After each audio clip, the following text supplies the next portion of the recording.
What's up guys? Welcome to my channel. Share ko lang sa inyo guys kung paano ko ginawa yung YouTube intro ko using VideoScribe. Madali lang siya gawin guys at free pa ang software niya. Okay, just search for VideoScribe sa net or click nyo lang po ang link sa baba ng description. Okay, download and install the application.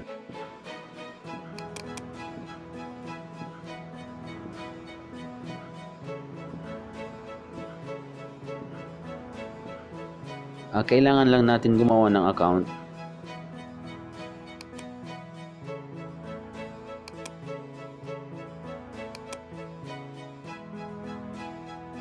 To start the new project, click nyo lang tong plus na icon. Ito muna yung quick overview of the commonly used toolbar. Add an image to the canvas. Add text to the canvas. Add chart. Add or change a music track. Change the background and the color, and select a different base hand. Step number 1, click this add an image icon, and you will find a different category of clip art images offline. Kagaya sa sample video ko, ang ginamit kong logo ay ang YouTube, so I will click the social media option and find for YouTube image. Ito na siya. Okay, click the properties on the lower left para i-adjust natin ang settings. Dito sa frame na to, you can change the animation time. Pwede natin paikliin or pahabain ang time length.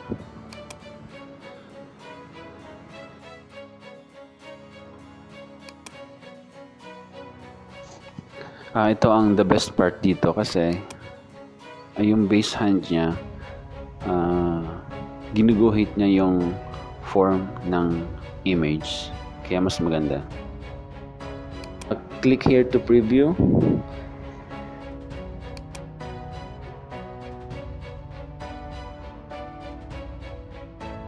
Again, click check to proceed. Okay, step number 2. Click this add text icon. Click here to change the font.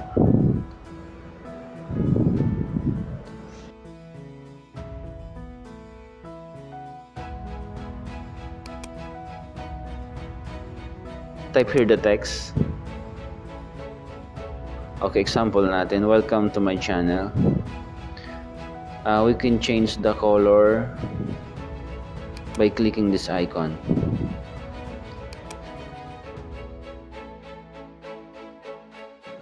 Click din ulit natin yung properties on the lower left to adjust the settings. Same lang naman ang procedure.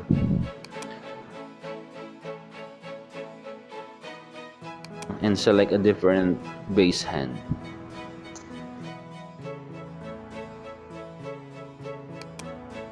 And then click to preview.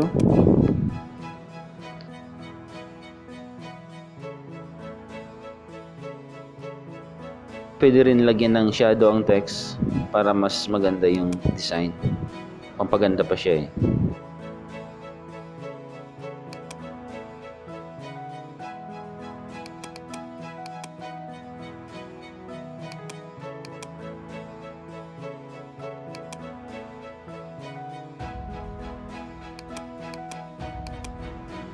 At saka ito, pwede rin natin i-adjust ang size or i-rotate yung item or yung images.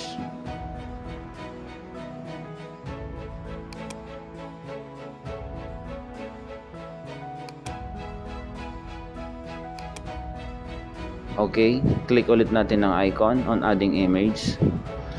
Pero this time, I will use my own logo.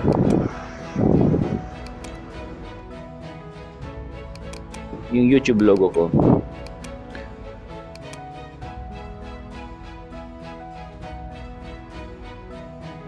Dito, you can choose a different drawing stroke. Piliin lang natin muna to.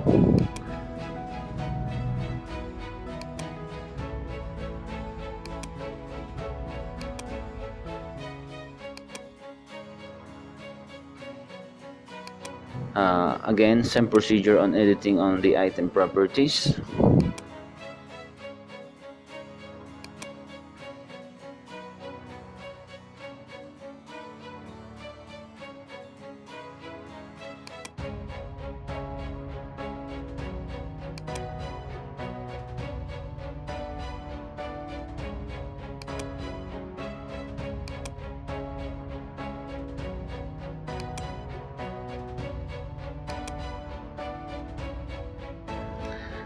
Ito, click natin yung play button to preview the whole project. Ayan na siya.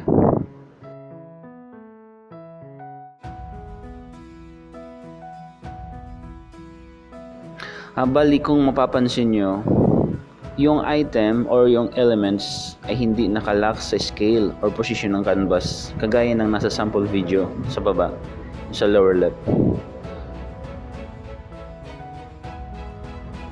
In order to do that, click natin ang mga elements or yung item, and then click itong icon sa baba sa right side. Excuse. Ang purpose nito ay para mag-stay yung 3 items or yung elements sa isang video frame lamang. Okay, now click this play button to preview the whole project.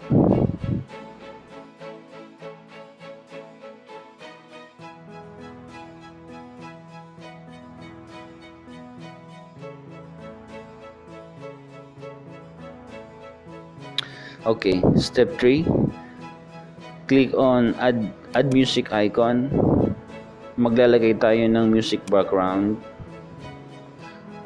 Search for the file, yung MP3 file on your computer.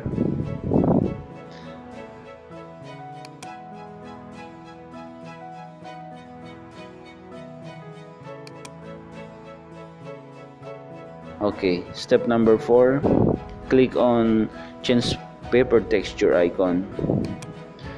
Ang purpose nito is para mapalitan yung background.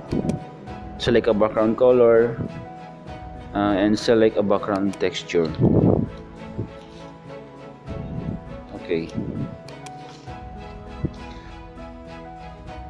Okay, step number 5. Click this icon, publish or render your video. May mga option dito. Get link of the video and share it online. Create a video file and save it to your computer.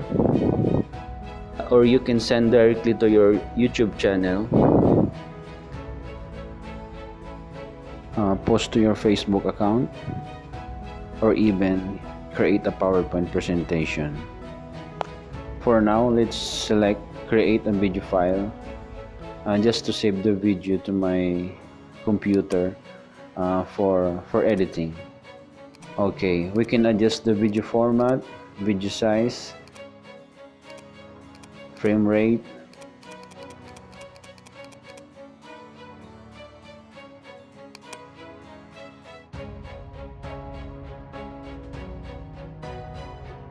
okay, then save the video to your specified folder.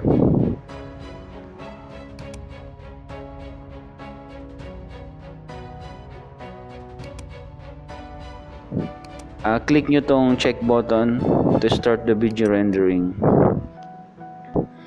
Ayan, hintayin lang natin na matapos yung pag-render ng video. At siya nga pala guys, after matapos ang rendering, automatic na siyang magpi-play doon sa kung anong default na video player nyo sa computer nyo.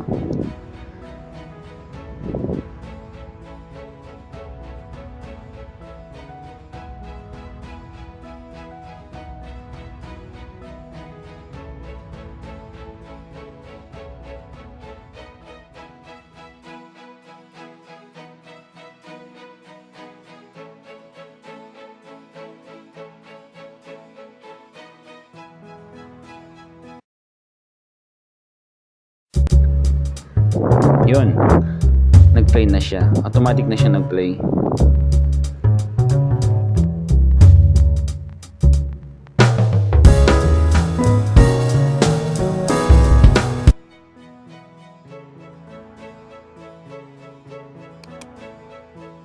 Okay, finally, click here to save the project.